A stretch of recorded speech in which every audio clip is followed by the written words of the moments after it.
4 years in the United States of America, we had a president who stood up at press conferences and talked tough about Vladimir Putin, and then Putin invaded Ukraine and destroyed a significant chunk of the country.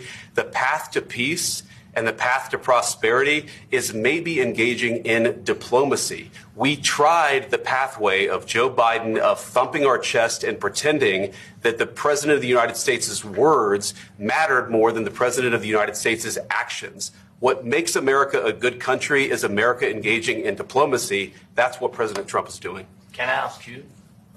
Sure. Yeah? Yeah. Okay. So he occupied our parts, big parts of Ukraine, part of East and Crimea. So he occupied it on 2014. So during a lot of years, so I'm not speaking about just Biden, but those time was Obama, then President Obama, then President Trump, then President Biden, now President Trump, and God bless, now President Trump will stop him. But during 2014, nobody stopped him. He just occupied and took. He killed people. You know what the contact 2015. 2014 and 2014. Yeah. So I was not here. Yeah, but that's exactly right. Yes, but during 2014 till 2022, the situation the same. The people have been dying on the contact line. Nobody stopped him. You know that we had conversations with him, a lot of conversation, my bilateral conversation, and we signed with him, me, like a new president. In 2019, I signed with him the deal. I signed with him, Macron and Merkel, we signed ceasefire. Ceasefire. All of them told me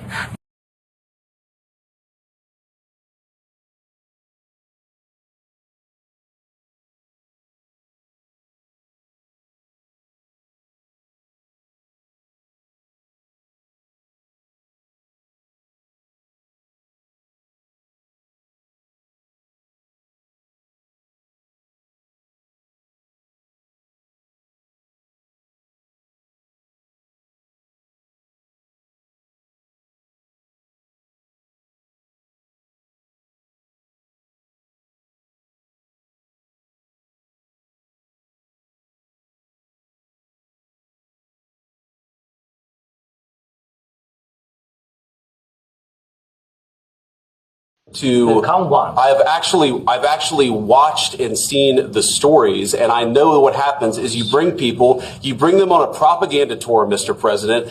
Do you disagree that you've had problems bringing people into your military? And do you think that it's respectful to come to the Oval Office of the United States of America and attack the administration that is trying to prevent the destruction of your country? A lot of questions. Let's start from the beginning. Sure. First of all, during the war, everybody has problems. Even you, but you have nice ocean and don't feel now, but you will feel it in the future. God bless. You don't know that. God bless. God bless. You will not have a war. Don't tell us what we're going to feel. We're trying to solve a problem. Don't tell us what we're going to feel. I'm not telling you. Because you're in no position to dictate that. That's exactly Remember what this. You're in no position to dictate what we're going to feel. We're going to feel very good. You will feel influence. We're going to feel very good and very strong. You will feel influence. You're right now not in a very good position. You've allowed yourself to be in a very bad position, and he happens to be right about it. From the very beginning of the war. You're not in a good position. You don't have the cards right now. With us, you start having cards. Playing cards. Right now, you don't. You're playing cards. You're playing cards. You're gambling with the lives of millions of people. You're gambling with World War III. You're gambling with World War III. And what you're doing is very disrespectful to the country, this country. That's back to you. Far more than a lot of people said they should have. Have you said thank you once this entire meeting? No, in this entire meeting, have you said thank you? You went to Pennsylvania and campaigned for the opposition in October. Offer some words of appreciation for the United States of America and the president who's trying to save your country. Please, you think that if you will speak very loudly about the war, He's not speaking loudly. He's not speaking loudly. Your country is in big trouble. Can I Wait a minute. No. You've done a lot of talking. Your country is in big trouble. I know. You're not winning. You're not winning this. you have a damn good chance of coming out okay because of us. Mr. President, we are staying in our country, staying strong from the very beginning of the war. We've been alone, and we are thankful. I said thanks you haven't in been this alone. cabinet. You and haven't not been only alone. in this cabinet. We gave you, through this stupid president, $350 billion. You voted we gave for you your military equipment, and your men are brave, but they had to use our military. What about if you didn't have our military equipment, if you didn't have our military equipment, this war would have been over in 2 weeks. In 3 days, I heard it from Putin. In 3 days. This is something maybe new. Less. In 2 weeks, of course, yes. It's going to be a very hard thing to do business like this. I tell you. Just say thank you. I said a lot of accept that there are disagreements, and let's go litigate those disagreements rather than trying to fight it out in the American media when you're wrong. We know that you're wrong. But you see, I think it's good for the American people to see what's going on. I understand, sir. I think it's very important. That's why I kept this going so long. You have to be thankful. You don't have the cards. Thankful. You're buried there. Your people are dying. You're running low on soldiers. Listen, you're running low on soldiers. It would be a damn good thing. And then you tell us, I don't want a ceasefire. I don't want a ceasefire. I want to go and I want this. Look.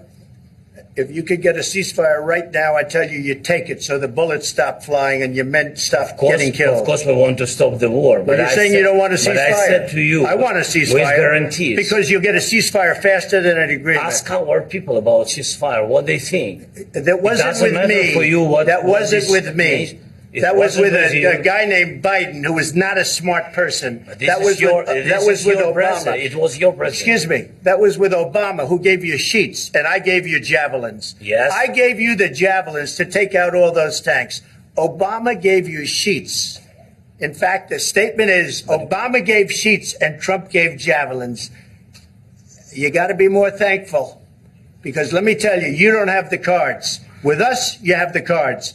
But without us, you don't have any cards. One more question to Mr. Vice President. I'm sorry, here. It'll be a tough deal to make. Because the attitudes have to change.